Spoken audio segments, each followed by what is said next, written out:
What's going on, guys? Every single day in MMA, there is some crazy news story. I know we don't come here for the news, but we come here to talk about it. Jamahal Hill had a horrible injury and had to give up the belt.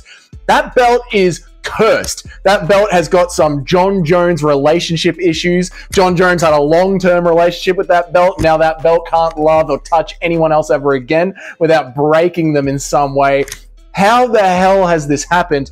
And what are we going to do next for 205, guys? We haven't had a chance to talk about it. Let's start right now. So first of all, Jamahal Hill broke the news on his own YouTube channel. My first thoughts to that is I love that the UFC fighters are taking control of their own careers, and we're seeing more and more UFC fighters here on YouTube along with us, the shit talkers.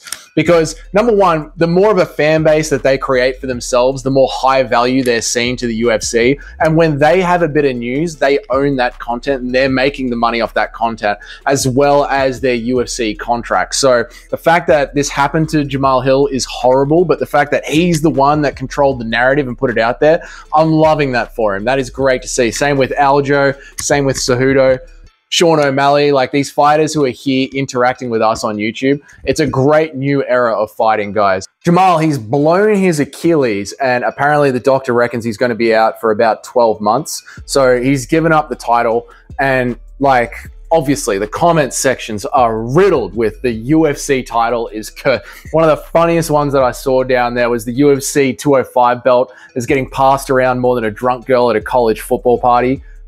Savage, but hilarious. The thing is, what is going to be next for 205? Now, Pereira and Jan Blachowicz, they've already got a fight booked in, and I could easily see the UFC making that for the vacant belt. I mean, Pereira is an ex-champ.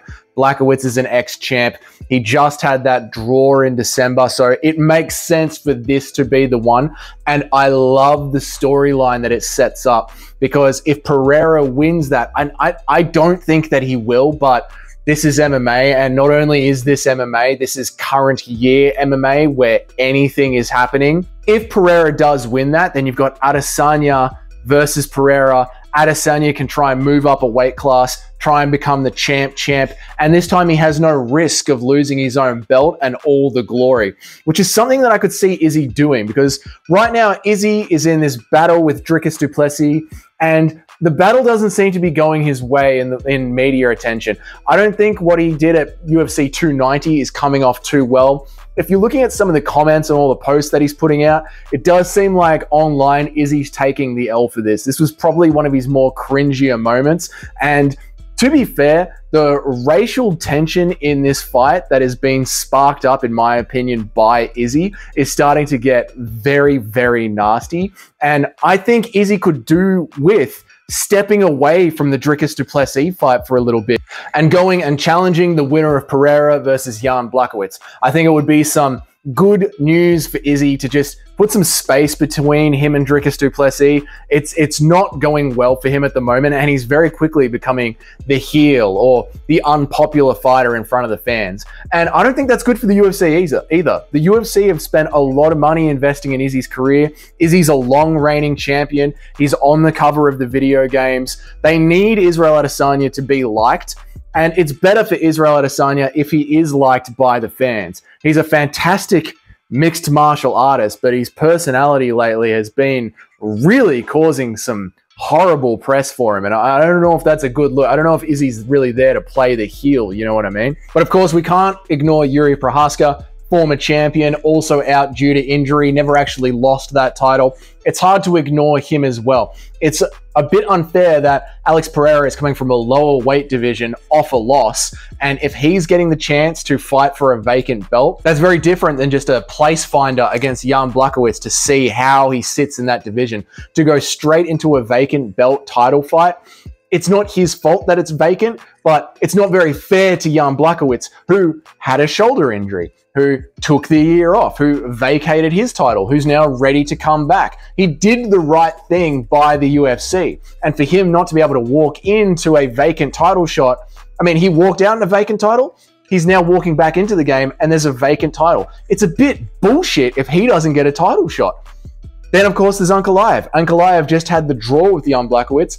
yeah, Ankalaev didn't handle that draw as well as Blachowicz did, and that might be why the UFC is being a little bit salty to him. I mean, we do see a lot of Dagestani privilege thrown around, and Ankalaev seems to have used up all of his privilege, doesn't he? And guys, this is where it gets great for us, the fans, the shit talkers. Like, how is this going to play out? How is the UFC going to solve this Rubik's Cube? Is Israel Adesanya going to slot himself into the mix here? That division has suddenly become very busy again. Maybe Izzy doesn't want that fight, because if you touch that belt and you win that belt, your body is giving up on you. You are going to blow something out. Your body is going to explode. John Jones has wrecked that belt for life. It has got bad juju all over it. So what do you guys think? Please leave that down in the comments. What do you want to see next for the 205 belt? What do you think the answer to this problem is here? As for Jamahal Hill's career, I really liked him as a personality. He didn't seem like he was going to be the most active champion. I like a good active champion, but that might not have been his fault that he wasn't active. They might not have been able to find the right fight for him. To me, I like to see an Israel Adesanya, Volkanovski, Usman level of activity. I mean, Volkanovski and Izzy are probably the best examples for activity. That's the kind of activity I like to see from a champion, that we can really get behind them. And Jamahal Hill, as awesome as his personality was and as fun as he was on the mic and in his podcast interviews, his activity in the cage just didn't seem to be there. So I hope that he gets a speedy recovery, and I hope that he can get his career back on track. When it does come to him coming back, I don't feel like it's going to be very easy for him to get himself back into the title picture. We all know why he won the belt, because of the draw and because no one else was really ready. He wasn't exactly ranked in the top 5 when he won the belt. He never defended. He was a bit inactive. So when he comes back into the rankings, he might be ranked out of the top 5 again, depending on how all of this plays out. And now the UFC has a feel for his numbers and his interviews and how active he's going to be. And we all know that if you're a company man, Sean O'Malley, then you get pushed up towards the title picture. And if you're not very good for pay-per-view sales, Bilal Muhammad, then you get pushed down the title reign picture. I mean, look at Colby Covington. No activity. Hasn't fought in like a year and a half, guys. Something like that off the top of my head. And he's pretty much promised a title shot when it clearly should be Bilal Muhammad. But this is the business. This is the business that we're in. So it'll be interesting to see where Jamahal Hill slots back into this when he does come back. And of course, the second big bit of news, guys, was Khamzat Chimaev is going to be fighting Jared Cannonier. Now, this is an interesting one because it wasn't officially released by the UFC. It was leaked online by Khamzat Chimaev's team. The interesting thing with this is I don't feel any fizz for this. I like Khamzat Chimaev. I enjoy him as a fighter. Because there's been, quite frankly, so many bullshit call-outs this year and he hasn't actually gotten into the cage against an opponent, I am not excited to hear that he's up against another contender without it being a week away, without seeing him at a press conference. Like, the next time I'll be excited for a Khamzat Chimaev fight is pretty much once the cage door closes behind him. Until then, I've been burnt too much. I can't trust again.